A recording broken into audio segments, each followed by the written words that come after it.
Esse podcast está sendo realizado com recursos da FAPERJ, no edital de 2022 de apoio a programas de pós-graduação do Estado do Rio de Janeiro, e nós gostaríamos de agradecer à FAPERJ a oportunidade de divulgar trabalhos dos alunos do Profhistória da Unirio. Eu, Vera Borges, e minha colega Suzana Sesco estamos aqui na Unirio, na URCA. Temos episódios que vão ser apresentados, os temas são diversos, passando por sala de leitura, por samba, escolas de samba mirim. Convidamos aos ouvintes para aproveitarem esse material. Estamos num momento muito importante em que o doutorado do Profhistória será um próximo passo e que esse material sirva como um incentivo para que vocês possam compreender o trabalho que é desenvolvido nesse mestrado profissional em ensino de História. Bom Valeu. Podcast. Para todos nós.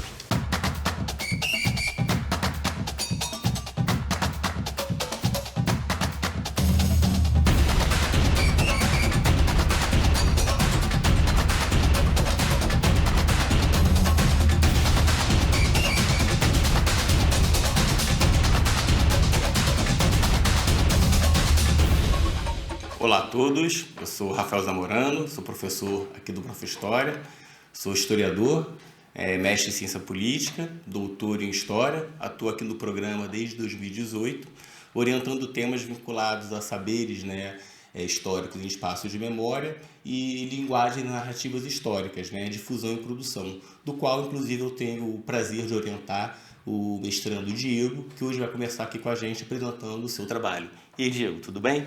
Fala um pouco aí sobre o seu trabalho, sobre sua formação, sua trajetória profissional e o título do seu trabalho também, por gentileza. Claro. Olá, primeiramente, meu nome é Diego Rogério, eu sou formado em História, fui graduado, fiz a licenciatura e hoje eu atuo na educação básica, mais especificamente no 7º ano. E a minha trajetória até chegar a esse tema, ela é muito ligada às diversas experiências que eu tive com mídias, como os próprios quadrinhos e cinema, TV, e eu sempre tive uma afinidade muito grande com histórias em quadrinhos e por isso acabou sendo meu tema na graduação. Eu trabalhei com histórias em quadrinhos, mais especificamente sobre a relação da criação do Pantera Negra com os movimentos por direitos civis na década de 60, nos Estados Unidos. Então, já com essa bagagem, quando eu cheguei aqui no Profhistória, tendo essa liberdade, essa possibilidade de fazer trabalhos que saiam um pouco dessa lógica apenas daquela coisa mais formal e tradicional academicamente, tendo essa possibilidade de fazer algo diferente, eu trouxe essa linguagem dos quadrinhos também para o Profhistória. Bacana. E qual é o tema da sua pesquisa? O tema da minha pesquisa é Heróis Negros em Ensino de História, João Cândido e a Revolta da Chibata nos quadrinhos. Então, eu trabalho o tema da Revolta da Chibata, que é um tema que eu gosto muito de pesquisar. Eu já venho pesquisando esse tema há um bom tempo, já há alguns anos. E no Profhistória eu já queria falar sobre a Revolta da Chibata, mas junto com tudo que o Profhistória propõe, de possibilidades de pesquisas e trabalhos mais diferentes, digamos assim, eu linkei as duas coisas, tanto histórias em quadrinhos como a Revolta da Chibata. Bacana. Diego, como professor de História, explica para o nosso público o que foi a Revolta da Chibata e também explica para a gente como é que você vai trazer nessa linguagem dos quadrinhos para tratar desse tema em sala de aula. Ok. A Revolta da Chibata foi um acontecimento bem no início ali do século XX, no Rio de Janeiro, mais precisamente em 1910. Houve uma insurreição de marinheiros, em sua maioria negros, que passavam por um período de muitas violências físicas sofridas dentro da Marinha. E o João Cândido, sendo um desses marinheiros, ele tinha ali uma liderança entre os outros marinheiros, ele era uma pessoa muito respeitada, e ele, junto com os outros marinheiros, organizaram uma possibilidade de combater esses castigos, digamos assim, essas torturas físicas que eles sofriam, mais precisamente as chibatadas, que eram uma prática que a Marinha tinha ali junto com os marinheiros. E o João Cândido, em determinado momento, quando ocorre né, uma violência assim na frente de todos os marinheiros com um deles, que no caso era o Marcelino, que ele era apelidado de Baiano. Os marinheiros, junto com João Cândido, resolveram dar fim às chibatadas e ali ocorre uma insurreição, né, no dia 22 de novembro de 1910, em que os marinheiros na Baía de Guanabara, eles apontam os canhões, né, dos navios para o Palácio da República e ali eles exigem o fim das chibatadas. Esse evento vai ter, né, desdobramentos bem profundos e o João Cândido ele vai acabar se tornando uma figura que simboliza, né, o que foi a revolta da chibata. Então, uma figura heróica, né? Você está trazendo, né, para a linguagem dos quadrinhos essa representação heróica, né, do João Cândido. Me fala para a gente como é que você pretende trabalhar com a linguagem dos quadrinhos em sala de aula. Por que você acha que essa linguagem é uma linguagem positiva como instrumento pedagógico nas suas aulas de história? Claro, os quadrinhos, eles, né, é uma mídia que ela é há muito tempo muito relevante, assim, quando a gente vai entender e enxergar como que essas figuras, esses super-heróis que são muito famosos, eles acabaram entrando nas casas das pessoas no decorrer dos anos. Mais recentemente, eles estão ainda mais populares por conta dos cinemas, mas os quadrinhos sempre foram muito relevantes. E quem acompanha quadrinhos, e até quem não acompanha, consegue ver como que as histórias elas acompanham o seu tempo histórico. Como que a gente consegue perceber que as narrativas nos quadrinhos elas não são alheias ao período, ao tempo, à cultura do local. Então, quando eu penso em trazer o João Cândido como um herói retratado nos quadrinhos e para a sala de aula, é exatamente a partir dessa aproximação que esse público adolescente tem com essa mídia. Os super-heróis de quadrinhos eles sempre são muito populares, estão nas mochilas, estão, né, nos videogames, então eles têm uma aproximação muito grande com esse tema. Então, quando eu pensei em trazer o João Cândido, é exatamente para que esse fato histórico ele não se resuma apenas a livros acadêmicos, não se resuma apenas a documentários, a historiadores falando, né, dentro da linguagem de historiadores, mas também mostrando como que a história do Brasil e a história de figuras negras do Brasil podem estar também nessas mídias, e como que um homem como João Cândido, que teve seu legado, né, visto e provado no Rio de Janeiro em 1910, ele também pode ser retratado dessa forma. Então, a minha ideia em trazer o João Cândido para os quadrinhos é colocá-lo mesmo na figura de um super-herói.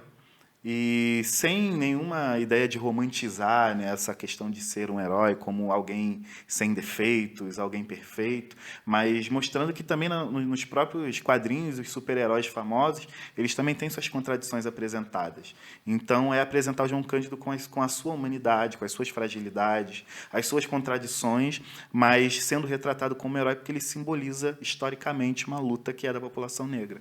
E além de dar visibilidade, né, para uma figura negra, para um herói negro, também esse quadrinho ele se adequa a uma linguagem antirracista, né? Como é que é essa tradição dos quadrinhos, né? Há outros quadrinhos com essas tradições de narrativas, né, com temáticas antirracistas, de desvalorização da cultura negra? Com certeza, e já há muito tempo. Por exemplo, na minha própria pesquisa de graduação, que eu trabalho o Pantera Negra, né, no meu trabalho eu desenvolvo um pouco dessa proposta que a Marvel traz de trazer um super-herói na década de 60, na verdade no ano de 1966, que o Pantera Negra nasce, que é o mesmo ano de fundação do Partido dos Panteras Negras. Então, ele surge como um super-herói, diferentemente de outros. Ele não é o primeiro super-herói negro, mas ele é o primeiro super-herói negro que tem a sua própria revista, o Pantera Negra. Então, ele, diferentemente de outros personagens negros que eram muitas vezes estereotipados ou, né, colocados de forma pejorativa ou vilanizados, ele surge com essa temática de ser um rei de uma nação africana. Então, o Pantera Negra, desde seu nascimento, ele já traz essa proposta de falar sobre a questão racial. E dentro de um contexto em que a pauta racial estava explodindo nos Estados Unidos. Então, sempre houve, né, essa ideia. E, a partir do Pantera Negra, isso vai se tornando cada vez mais popular. Na própria Marvel vai ter, pouco tempo depois, o Luke Cage, que vai surgir como um super-herói negro urbano. Ele já é um cara mais ligado ali ao gueto, às comunidades negras dos Estados Unidos, e ele tem como poder a invulnerabilidade a balas. Então, simbolizando exatamente uma violência histórica que a população negra sofria. E essa invulnerabilidade coloca ele como um símbolo exatamente dessa luta contra a violência racista que sofria-se nos Estados Unidos. E aí a DC Comics, né, que é outra, uma concorrente da Marvel, ela vai ter algumas histórias, por exemplo, Lanterna Verde vai ter o novo Lanterna Verde, que é o John Stewart, que ele é o primeiro Lanterna Verde negro. Então a gente vai ter esse desenvolvimento até a gente chegar, por exemplo, no Brasil, e a gente tem algumas histórias. A gente tem, por exemplo, tem uma HQ da Carolina Maria de Jesus, que tem se tornado cada vez mais popular, falando sobre a vida dela, falando sobre, né, toda a construção da história dela. Tem uma muito famosa que eu já trabalhei até em sala de aula, que é do Jeremias, que é um personagem da Turma da Mônica, que ele era o único menino negro lá no início, e surgiu, né, recentemente uma história em quadrinhos sobre o Jeremias, que foi escrita por autores negros, e trabalham exatamente a questão racial, o que é ser uma criança negra numa escola majoritariamente branca, e como que a família do Jeremias lida com a negritude dele enquanto um menino que ocupa esses lugares. Então, os quadrinhos eles sempre estão trabalhando esse tema, não é uma novidade, né, não é algo novo, mas é algo que ainda precisa